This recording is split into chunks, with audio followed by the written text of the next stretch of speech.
خلفائے راشدین عام طور پر تو ہم کہتے ہیں حضرت ابو بکر، حضرت عمر، حضرت عثمان، حضرت علی. میں نے اپنی ذاتی رائے، حقیر سی رائے عرض کی ہے، اس میں حضرت حسن کا دور بھی شامل ہونا چاہیے 6 مہینے کا. تب وہ 30 برس پورے ہوتے ہیں جو حدیث میں آیا ہے کہ خلافت جو ہے وہ 30 برس رہے گی، اس کے بعد ملوکیت شروع ہو جائے گی. تو ملوکیت کا پہلا قدم یہ تھا کہ حضرت معاویہ نے طاقت سے بزور خلافت حاصل کی، اس لیے ان کو خلیفہ راشد ہم نہیں کہتے. البتہ یہ ضرور ہے کہ ان کا دور بہت پرسکون دور تھا. البتہ جب 10 برس گزر گئے حضرت معاویہ کے دور حکومت کو، اب میں یہاں لفظ خلافت کی بجائے دور حکومت استعمال کر رہا ہوں جو کہ خلافت راشدہ سے ذرا اس کا فرق واضح ہو جائے. تو اس وقت ایک اور صحابی، جلیل القدر صحابی مغیرہ ابن شعبہ رضی اللہ تعالی عنہ، وہ حضرت معاویہ کے پاس آئے اور انہوں نے یہ کہا کہ دیکھیے، اگر آپ نے اپنے بعد اپنا جانشین نامزد نہ کیا تو ہو سکتا ہے پھر فسادات پیدا ہو جائے، پھر مختلف لوگ خلافت کا دعویٰ لے کر کھڑے ہو جائیں، پھر خانہ جنگی ہو جائے. 5 برس کی خانہ جنگی میں 1 لاکھ سے زیادہ مسلمان شہید ہو چکے ہیں، قتل ہو چکے ہیں، ہلاک ہو چکے ہیں. اب دوبارہ وہی دور نہ آ جائے، لہذا آپ اپنا جانشین نامزد کر دیجئے. امیر معاویہ ریلیکٹنٹ تھے، لیکن انہوں نے دلائل دیے، دلائل مضبوط تھے. انہوں نے کہا کہ اب کبار صحابہ دنیا سے رخصت ہو چکے، وہ جماعت کہ جن کی تربیت اور تزکیہ، جن کی تعلیم حضور نے خود کی تھی اور ان کو اندر سے پاک کر دیا تھا، ان کی نیتیں بالکل پاک ہو چکی تھی، کوئی نفسانیت ان میں نہیں رہی تھی، وہ جماعت تو اکثر و بیشتر اب ختم ہو چکی، فوت پا چکے، وفات ہو چکی. لہذا اب جو ہے اکثر و بیشتر نو مسلم ہیں جو بعد کے فتوحات کے ذریعے سے اسلام لائے ہیں. لہذا ان کے اندر نہ وہ پختگی ہے، نہ ان کے اندر وہ تقوی ہے، نہ تدین ہے، نہ اصول پرستی ہے. اسلام کی پوری تعلیمات جو ہیں وہ ان کے وجود کے اندر، ان کے شعور کے اندر گہری اتری ہوئی نہیں ہے. لہذا اب صورتحال وہ نہیں رہ سکے گی جو حضرت ابو بکر یا حضرت عمر یا حضرت عثمان یا حضرت علی کے زمانے میں تھی. لہذا آپ نامزد کیجئے. یہ بھی بتا دوں کہ مغیرہ ابن شعبہ کون تھے رضی اللہ تعالیٰ عنہ.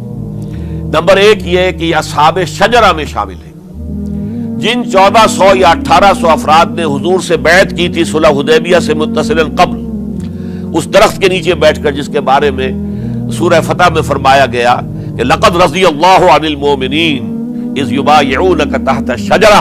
اللہ ان تمام اہل ایمان سے راضی ہو گیا جو اے نبی صلی اللہ علیہ وسلم آپ کے دست مبارک پر بیعت کر رہے تھے اس درخت کے نیچے، ان میں سے موجود، ان میں یہ مغیرہ ابن شعبہ ہے. پھر مغیرہ ابن شعبہ وہ ہے کہ حضرت علی اور امیر معاویہ ان کے درمیان جو خانہ جنگی ہوئی اس میں ہمیشہ حضرت علی کے ساتھ رہے، حضرت علی کے ہی وہ سپورٹر تھے، ان کے ساتھ تھے.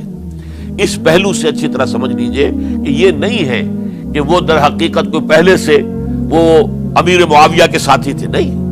لیکن اب جو صورتحال وہ دیکھ رہے تھے، جہاں دیدہ انسان تھے، بہت بڑے سیاستدان تھے، جانتے تھے حالات کو، حالات کے نفس پر ان کا ہاتھ تھا. لہذا انہوں نے یہ مشورہ دیا اور پھر امیر معاویہ نے اس مشورے کو قبول کر لیا اور یزید کی ولی عہدی کا اعلان کر دیا. یہ بالکل مڈل ہے حضرت امیر معاویہ کے دور خلافت کا درمیان. یہ 10 سال جب ہو گئے تھے حضرت امیر معاویہ کی خلافت کو یا حکومت کو، تب یہ معاملہ پیش آیا اور یزید کے ہاتھ پر یہ بیعت ولی عہدی تمام جو بھی مختلف گورنرز تھے ان کے ذریعے سے کہہ دیا گیا اپنے اپنے علاقے کے لوگوں سے بیعت لے لو. یہ بیعت عام طور پر لوگوں نے کر لی. البتہ 5 شخصیتیں جو بہت نمایاں تھیں انہوں نے اس بیعت سے انکار کیا. ان میں کون تھے ذرا نوٹ کیجئے. حضرت ابو بکر فوت ہو چکے، ان کے بیٹے عبد الرحمن ابن ابی بکر. حضرت عمر فوت ہو چکے، ان کے بیٹے عبداللہ ابن عمر. حضرت زبیر فوت ہو چکے، ان کے بیٹے عبداللہ ابن زبیر. حضرت عباس فوت ہو چکے، ان کے بیٹے عبداللہ ابن عباس. حضرت علی شہید ہو چکے، ان کے بیٹے حسین ابن علی رضی اللہ تعالی عنہم اجمعین. یہ 5 جو امت کے بہت بڑے 5 افراد کے گویا کے وہ چشم و چراغ تھے ان گھرانوں کے، انہوں نے انکار کیا. اور ان میں خاص طور پر عبد الرحمن ابن ابی بکر نے یہ جملہ کہا کہ تم چاہتے ہو کہ قیصر و کسریٰ کی سنت پر عمل کرو کہ باپ کے بعد بیٹا حاکم بن جائے. یعنی ایک قدم تو خلافت کا نظام پہلے ہی نیچے اتر چکا. مشاورت سے تو حضرت امیر معاویہ کا بھی جو نسب ہوا ہے وہ مشاورت سے نہیں ہوا. ایک درجے میں وہ جو اللہ تعالیٰ کے رسول نے عمارت بنائی تھی شاندار، اس خلافت کا جو سیاسی نظام تھا، اس میں ایک تو کڑی آ چکی زوال کی کہ ایک شخص نے طاقت کے ذریعے سے خلافت حاصل کر لی. اب اس کی اگلی کڑی لانا چاہتے ہو کہ کیسر و کسریٰ کے طریقے سے خاندان کے اندر، ایک قبیلے کے اندر یہ خلافت جو ہے یا حکومت جو ہے نسل بعد نسل، باپ کے بعد بیٹا اور بیٹے کے بعد پوتا، اس کو ہم کبھی گوارا نہیں کریں گے. حضرت امیر معاویہ بہت دانشمند انسان تھے. انہوں نے ان پانچوں حضرات پر کوئی تشدد نہیں کیا، کوئی جبر نہیں کیا، بلکہ رہنے دیا. ٹھیک ہے، یہ بیعت نہیں کر رہے، ابھی تو بیعت ولی عہدی ہے، کوئی حرج نہیں. لہذا کوئی جھگڑا، کوئی اس وجہ سے کوئی فساد، اس بنا پر کوئی جنگ نہیں ہوئی.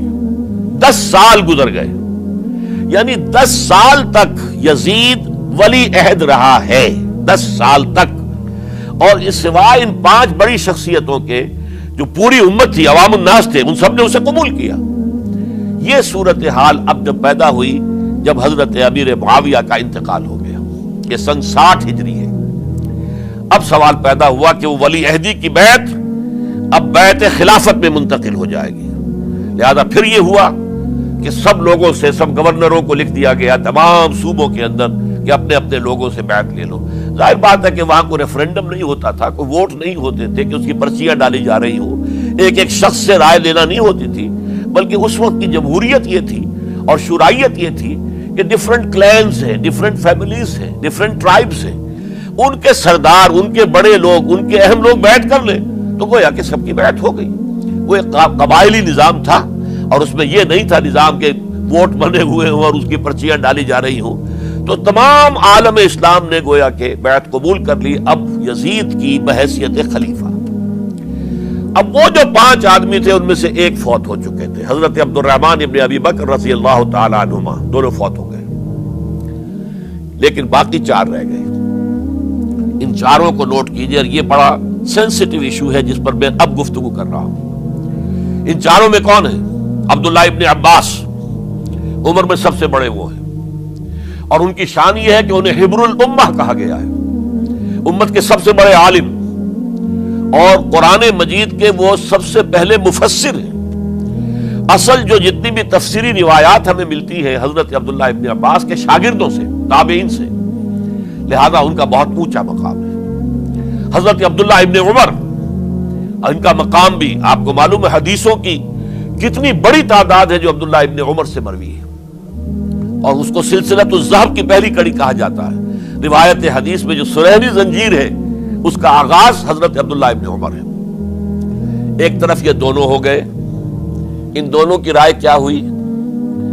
اگرچہ کام غلط ہوا ہے، یہ اس طریقے سے قیصر و کسریٰ کی روایت پر عمل کرنا غلط ہے، لیکن یہ اتنی بڑی غلطی نہیں ہے کہ اس کی وجہ سے باہمی جنگ و جدال ہو، خوریزی ہو، ایک دوسرے کی گردنیں کاٹی جائیں اور فتنہ و فساد پیدا کر دیا جائے. لہذا انہوں نے یزید کی بیعت کر لی. 2 حضرات رہ گئے، یہ نسبتاً نوجوان ہیں. ان دونوں کی پیدائش ہجرت کے بعد ہوئی ہے. ہجرت کے بعد پہلا بچہ جو مہاجرین میں پیدا ہوا ہے وہ عبداللہ ابن زبیر ہے. بلکہ کچھ عرصے تک مہاجرین میں جب کوئی پیدائش نہیں ہوئی تو وہ مکے مدینہ کے منافقین نے کہنا شروع کر دیا تھا کہ یہ یہاں کے کمزور ہو گئے، نامرد ہو گئے، ان کی اولاد اب چلے گی نہیں. تو عبداللہ ابن زبیر جب پیدا ہوئے، اور آپ کو معلوم ہونا چاہیے وہ حضرت ابوبکر صدیق کے نواسے ہیں، حضرت عائشہ صدیقہ کی ہمشیرہ حضرت اسماء کے بیٹے ہیں عبداللہ ابن زبیر. اور زبیر بہت شجاع، بہت ہی بہادر انسان تھے. تو عبداللہ ابن زبیر کے اندر بھی وہی کیفیات تھی. انہوں نے کہا نہیں، اس غلطی کو ہم برداشت نہیں کریں گے. خورزی ہوتی ہے تو ہو، لیکن ہم اسلامی نظام کو نیچے اترتا ہوا نہیں دیکھ سکتے.